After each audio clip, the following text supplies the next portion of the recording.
I, Aldrin Sipho, swear that I'll be faithful to the Republic of South Africa and will obey, respect and uphold the Constitution and all other law of the Republic. And I undertake to hold my office as Minister with honor and dignity, to be a true and faithful counsellor. So help me God. That's an excerpt from the promise every member of Cabinet makes as an individual, and I emphasize that as an individual. The state capture project shows that many turned a blind eye, yet pledged allegiance to South Africa. Why were they quiet? And why do many more remain quiet? But first, is the State Capture Commission of Inquiry getting us any closer to these answers?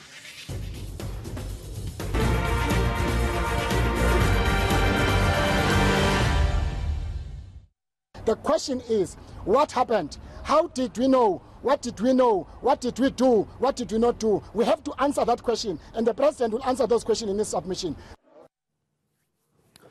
I'm Aldrin Sipho, and welcome to the Politbureau.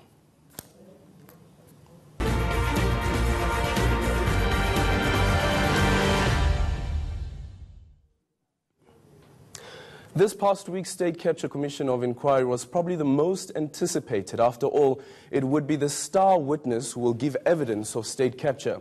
While Minister Pravin Gordhan ended his testimony to applause in the auditorium, many were left underwhelmed. Even ANC Ekurhuleni chairperson and mayor of Ekurhuleni, Mzwandile Masina, tweeted, "Quite frankly, we were subjected to sheer gossip here."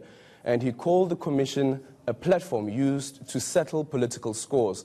Does the commission inspire confidence that we'll get to understand state capture, the masterminds and the culprits and the accomplices? To discuss this, I'm joined in studio by Professor Susan Booysen, Director of Research at the Mapungubwe Institute of Strategic Reflection, and Professor Sipho. Thank you so much for joining us this morning. Let's first start there. Is this commission getting us any closer to answering those questions, Professor Booysen? Aldrin, these certainly are early days. We've seen only a handful of the potential hundreds, I would say. So you think we're getting there? It is making slow progress. I think, however, the emphasis is on progress. We have only seen a few handful of serious heavyweights rolling out. This week, particularly important heavyweights. And evidence is accumulating, cross-examination, etc.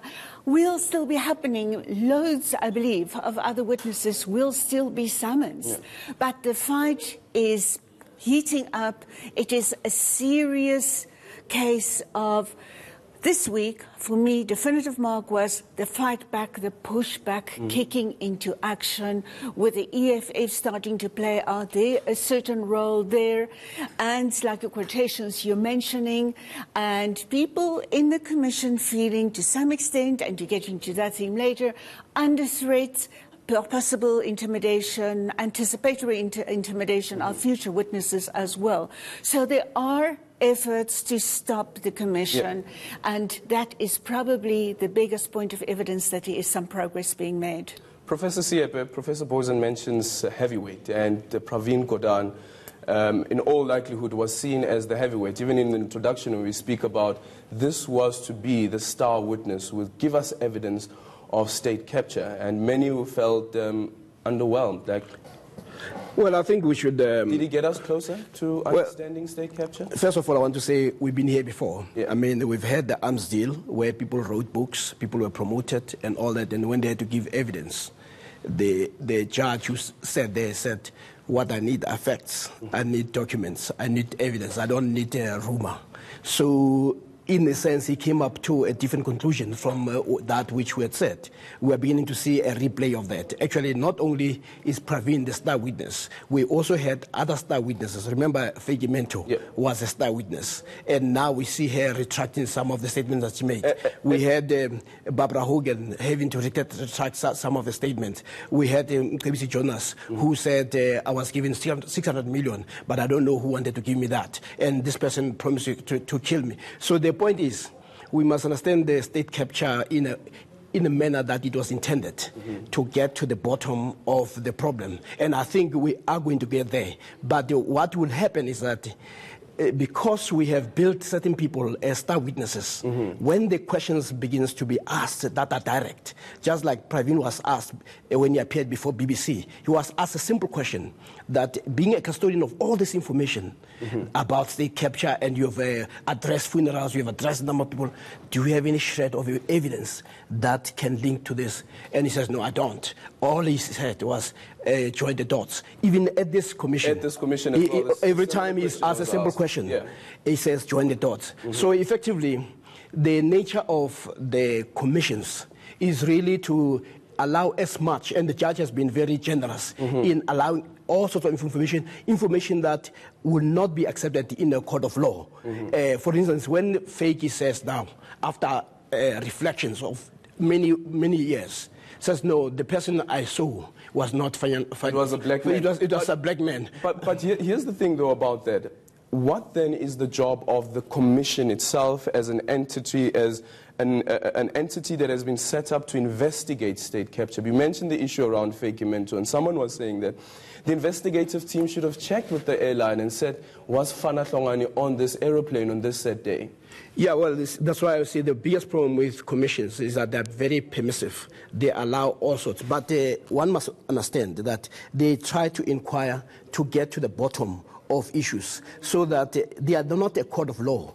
And the judge wants to make it's more about a preventive based on the information that will come. How do we begin to prevent this from happening? And in the process, there might be some culprits who may have been engaged in criminality. And those, the Hawks and the other agencies will have to be looking at, so that, as the president said, Ramaphosa, that once we can find that the other process must kick in, it can be run as parallel. But at the moment, the only compelling evidence that I've seen, it's actually two evidence. One by Mani, who came up with dates, documents, and monies, and then Fuzile, who actually both the people from the Treasury indicated the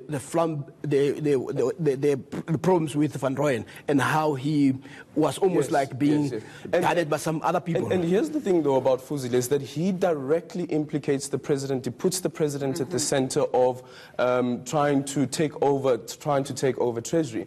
Yet, from the ministers, from the politicians' side, you don't really get that being pushed through quite forcefully, that Jacob Zuma, the former president of the country, was at the center of state capture.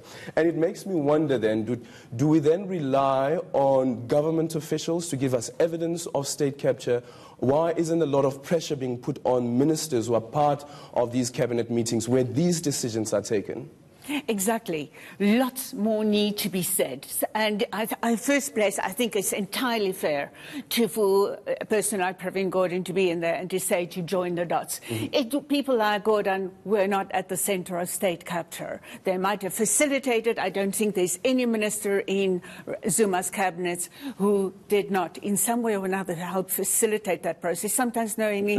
Sometimes unknowingly, some often knowing a little bit only.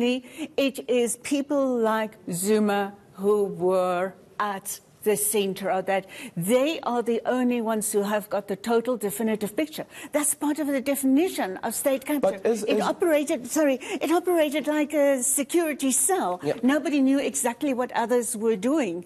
And until Zuma gets to the stand there, along hopefully with Gupta's, they will be able to join the dots, but then they are probably going to say, can't remember, don't know. And here's the thing, in one of the pieces that you wrote for the Daily Maverick in September, you also say that you can't really identify Zuma explicitly in Project State Capture. You don't see his fingerprints at all. And that is because he knew how to do it.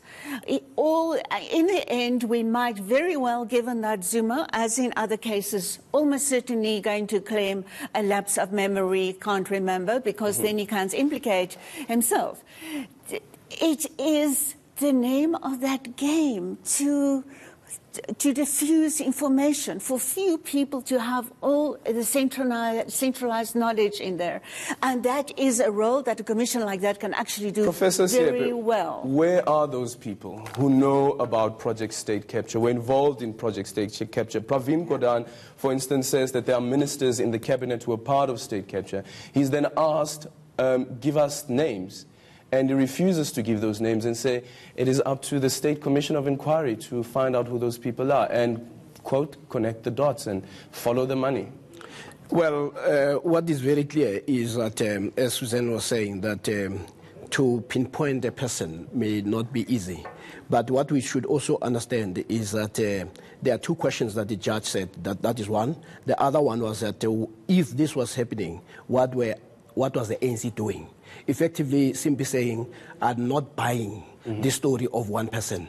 But having said that, we must also remember the Constitution is also very clear that once you are a member of cabinet, you are individually and collectively accountable. So you cannot sit in there where decisions are made and then you say you are unhappy, because you can walk away. So the whole notion of people being implicated, and this is a suggestion that Pravin was now doing, to simply saying, if you thought this is about one person, you are actually mistaken. The state capture is bigger. But remember, Jacob Zuma himself says he hopes that this commission will make sure that it will go to every area of corruption and also individuals. So once you start doing that, we are beginning to see many players. I mean, the ANC does not come clean, the SACP does not come clean, the EFF does not come clean, because once you start looking at the VBS, you see that it becomes wider. Yeah. So if the judge thought he was going to limit it to one person, he's actually beginning to be pointed by evidence